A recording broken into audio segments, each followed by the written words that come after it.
Daniel Bernal. My pronouns are he, him, his. I grew up out here in LA, in the Inglewood area, and now I live in Orange County. Growing up in Inglewood, it was during my early teenage years. It was kind of rough because at that time I was going through a lot. I experienced homelessness. I experienced experiments with drugs, alcohol, and just kind of like got caught up in the bad crowd and just made a lot of decisions that got me in trouble. Like looking back now, I didn't know what I was going through. I was angry a lot. I let that anger out on people I loved, people I knew, people I didn't know. So now that I'm a little bit older and have more understanding of looking back, I know now that I was depressed, I was hurt, I was sad, I was lost, I was paranoid. I was just all messed up. Well, my environment then, it was pretty good. It was good in the beginning, first few years, being raised by my grandparents. But when my mom was released from prison, I went to move in with her. And when that happened, not having a relationship with her, it was just, and being put away from my grandparents, it really hurted me. It hurted me bad because I missed my grandparents. I didn't know who this person was. So I want to say from there on, that's when a lot of issues came up. And just growing up in my household, there was, seeing drugs going on and lack of love, broken family structure, abuse. It just really pushed me more and more towards, that behavior in my teenage years, which was, drug use and violence and anger and hurt and pain, depression. I would definitely say, yeah, it contributed to 100%. I mean, I just, the more I started experimenting with drugs and running away and experiencing homelessness, I found myself getting involved with, gangs and gang activity, and it just spiraled on down from there, and it just led to, juvenile hall and me being arrested. I was acknowledged, I was rewarded, no matter what I did. I was loved. I had a family, and I didn't have that growing up. Even though they were there, it was just the family structure was so broken. It was just, just being accepted and, having people there that had my back gave me this sense of family and unity that I didn't have in the home. So that's another thing that attracted me to that lifestyle, because it filled that gap. It filled that hole that I was feeling on the inside, that brokenness. I don't know what that was, that feeling was then, but looking back now, I know that I was broken and I had that hole, and that's what it filled that void. Being kicked out, being homeless, they're the ones who brought me in. Their moms, their family, or they themselves, they're the ones who brought me in, fed me, clothed me, let me shower there. So that really reinforced my bond, our bond. And so when it came time to get into trouble, to defend one another, defend what we believed was ours, there was no hesitation to do that. So when that time came and I was arrested, it went from, being a part of this gang to now, dealing with other factors of being incarcerated. There was tension, segregation. You ride with this, you ride with that, and then just the tension with staff, being jumped on, being smashed down by the sheriffs in there, being kicked. It was just so much, what's that word? Humiliation that I experienced, and I had to process all this at 15 years old in an adult facility. So it just made me even more angrier. It was difficult. It was really difficult, on my mental health. But I ignored it, and I released what I was feeling through anger. A lot of it was anger. In the county jail, I just by being angry, being angry was a great way for me to just like take my mind off what I was really feeling, like being sad and being afraid. Because at that age, you know, you're around adults, you're around, you know, I'm just a little kid. I'm small. I'm like 100 and something pounds, 120 pounds. So it was definitely hard. And when I did think about my situation, I would get sad, but I try not to think about it. You know, I try not to think about where did it all go wrong? You know, why did I come from this home? You know, and a lot of my friends from the streets, you know, I would see in there. So it wouldn't feel that bad. You know, it'll feel like, you know, it's okay, I'm fine, I'm with family, you know, even though I'm not out there. And so that kind of helped me get through that a little bit. So what kept me going in the beginning was just, you know, I was just so caught up in the lifestyle. I didn't care. There was no hope of ever getting out, even though I knew I was getting out.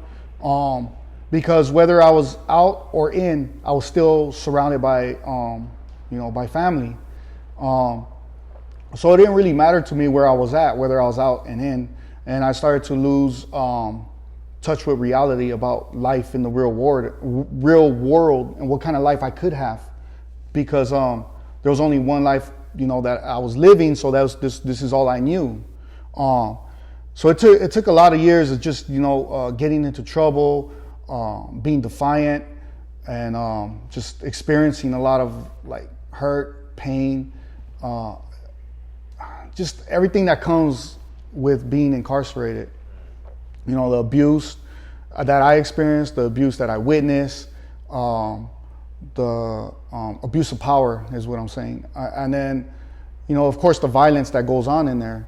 It all became normal to me. Like I adapted. It became normal to me. Like this is fine. This is okay. And then I just started to realize, like, you know, I have an opportunity to be different, to change the course of my life. And that's when I really start to sit down and meditate a lot and think to myself of, you know, either life could keep going this way or I could start making a change now. So there's two things that played a role in that change of thought process. There's two things. One was my faith, and then the second one was education. Yeah. So growing up, I would go to church. You know, once I started living in, you know, that lifestyle, I started to like pull away from that. Mm-hmm. So I just came to a breaking moment where I was put in solitary confinement. So when I was on solitary confinement is when I really had the time to like just say, you know what, let me read the Bible. I had a friend who would write me and who was Christian, and I never really took the letter serious until just that one day. Just one day I was alone, and I started to read, and I don't know what it was. I just came to my I just fell to my knees and just started praying. You know, not to get too spiritual, but you know, it's. I remember that moment to this day, but that's when I started to like change my outlook on my behavior, because I realized that I was really hurting myself.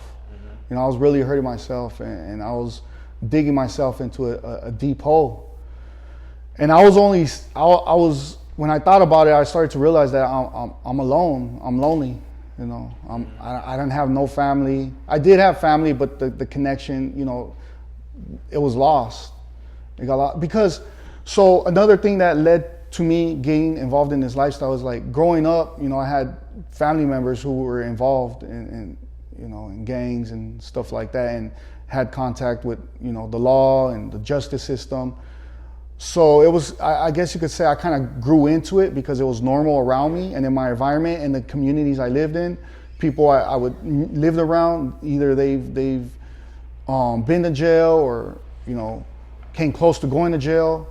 Or been arrested, been on probation, been on house arrest.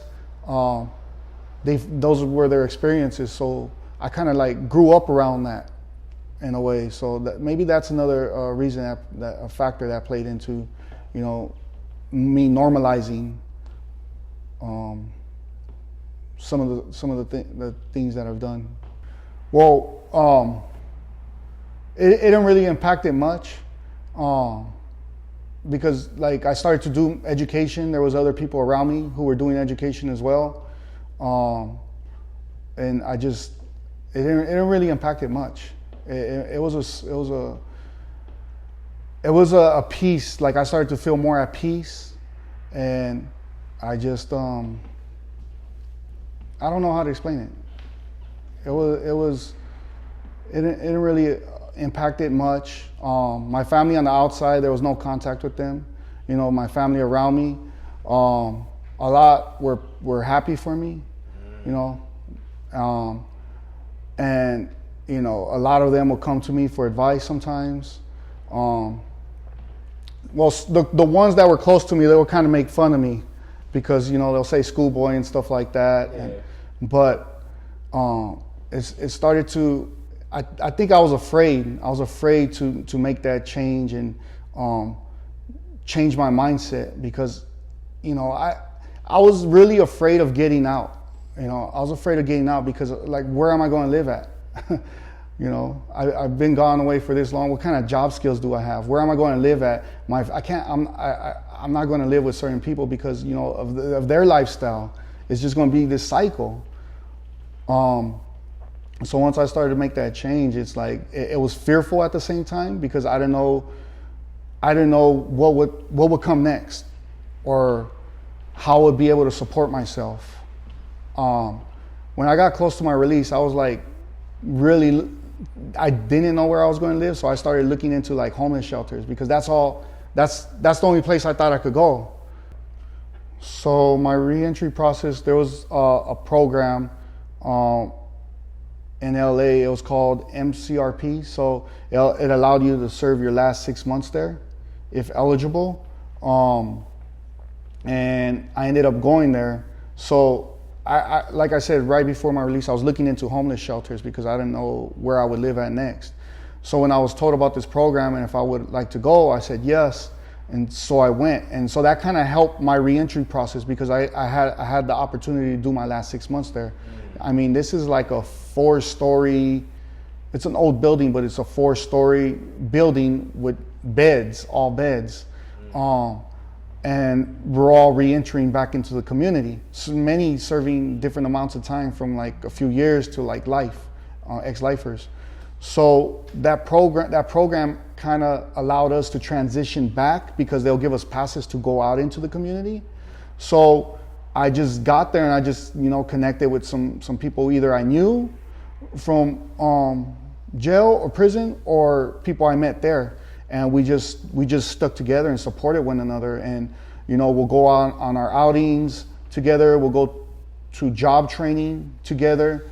And, you know, there wasn't many like church services there, but we'll get a pass to go into the community, to go to like church and stuff like that. So, you know, and of course some of the people around me that, you know, some, you know, they didn't share the same belief as I, but, you know, we still supported one another and we still kept, because the whole point was like to help one another not go back, you know, to encourage one another, to uplift one another. So that's really all that mattered to me. So that kind of helped my transition back out a little bit more easier. Technology. Technology. But aside from technology, I think I would say my social interaction with the outside world. I would feel myself like I was the awkward one a lot. You know, because I didn't feel like I had a lot to talk about, you know, other than my experiences. And it's like they can't relate, they won't understand.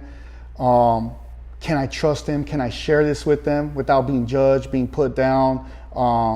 Would they even like? Because it's a personal part of me. Do I want to like give you this piece of me and you not even care? And it would hurt. It's like weird to say this, but it would hurt me all over, you know. And nobody wants to be hurt.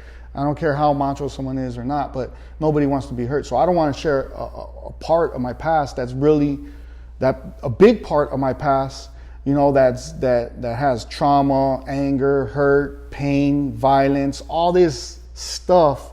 I don't want to share that with somebody, and they either judge me, not care, or talk about it with somebody else.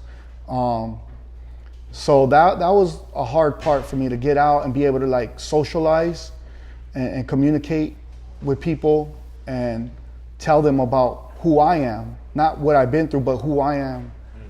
Well, so years after being out, I heard about coding, I looked up coding, and I became interested in it.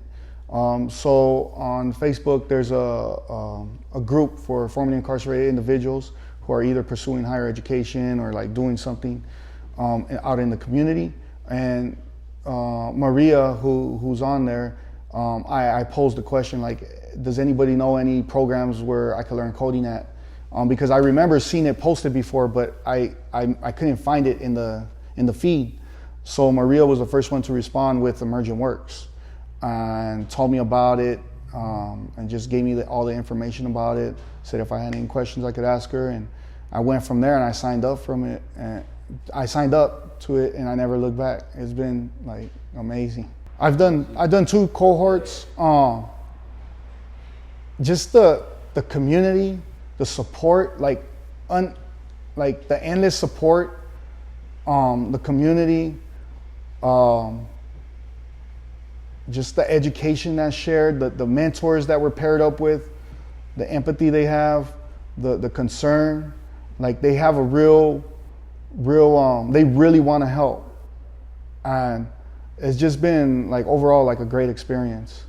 My first mentor is just amazing, Steve. I mean, he really got down into it and just really got into the details with me and just emphasized and stressed HTML and CSS and really like drilled it in my head, like the importance of it and like how it operates. And we just had a great time just coding and just getting to know one another. And like I said earlier, like having that piece of me and not knowing when I was released, like if I could trust somebody with it and without being judged. And with Steve and even my current mentor now, it's like, I share that with them because because they let me know that with them, I'm safe. Whether it's coding, whether it's my past, whether it's my present, whatever it is, whether it's there in that day, something there in that day, like with them, it's just, they're there to support me with what I'm going through and also with code. And when it comes to coding, I mean, these guys like have a deep passion for coding and a deeper passion for teaching me. And it's just been great. It's the best way I could sum it up. Awesome. And I feel, privileged as well, just not just working with them, but also just being a part of Emergent Works. With Daniel, we went over HTML and CSS just to see that everything was still fresh in my mind. Mm-hmm. But we're starting to dive into JavaScript, And then also I shared how, in my undergrad, how doing marketing, how I've used Google Analytics. So we've taken some of what I've learned in undergrad, like Google Analytics, and put that code into that tag into the website we're working on. To try to kind of track it, who's looking at it, and stuff like that. And hopefully we're able to move into SQL a little bit, just touch on it a little bit, but. For right now, it's JavaScript. We're working on working through JavaScript. But for the first cohort, it was HTML, CSS, and this cohort, it was HTML, CSS, and now it's JavaScript. Okay, so long term, it all ties into my overall educational goal, which is to like research and data analysis and marketing plans, and to like with small businesses. Help them put together marketing plans and interpret the data and what it means, but also developing websites for them, because a lot of small businesses, they can't afford these things, whether it's to hire someone to do their marketing plans, to hire someone to do their website and manage it. You know, I mean, some of them may be using Wix or something like that, but they don't have the time, the money, or the experience of what's out there, right?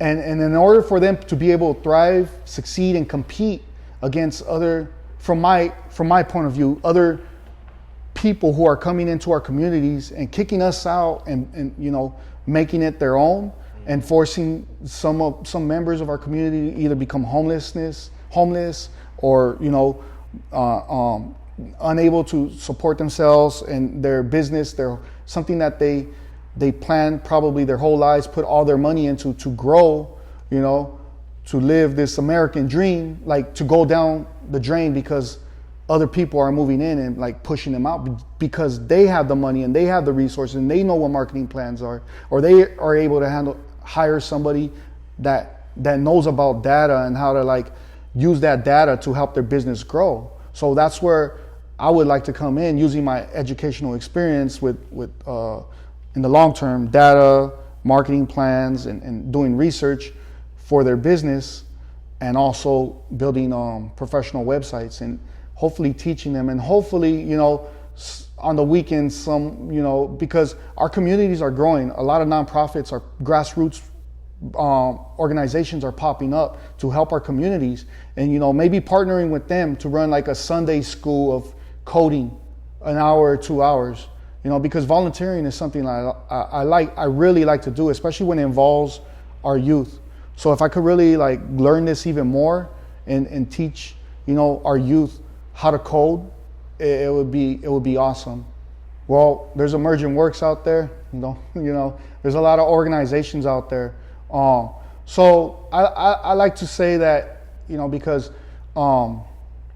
since I've been out and pursuing my education, you know, I've worked and I volunteered with going to other facilities, detention facilities, other community colleges, to help people who've been formerly incarcerated and trying to, like, you know, let them know about higher education and trying to encourage them to go to higher education, or trying to encourage them to go through vocational training, whatever their passion is, whether it's vocational or education. So, you know, I would tell them, you know, whatever your passion is, you know, just know that, you know, we're out here, the community's out here to help you navigate and help you pursue what that passion is. And if you do decide to pursue coding, it's a great experience. Don't be intimidated. Don't feel like you can't do it. And just know that there's programs out there in our communities. You just Google it. They're out there. Coding for formerly incarcerated, and just start contacting these organizations, building relationships, because we're here to help you, and we want to help you succeed. 5 years. Where do I see Emergent Works? I see them out here on the West Coast. I see them on the West Coast in Northern California, Southern California. There's not too much in Central California, but hey, Central California. You know, I see them, you know, popping up everywhere, because what Emergent Works does, I mean, I get excited talking about code. And, you know, a year ago, all I knew was that I was interested in coding. I didn't know what was out there, you know, and it's been a while for me. It's been a while since I've been out, you know, and I'm barely hearing about Emergent Works. So I see Emergent Works in 5 years from now, just, you know, working with, you know, other organizations, you know, doing something, like I said, like a Sunday school, or volunteering their time and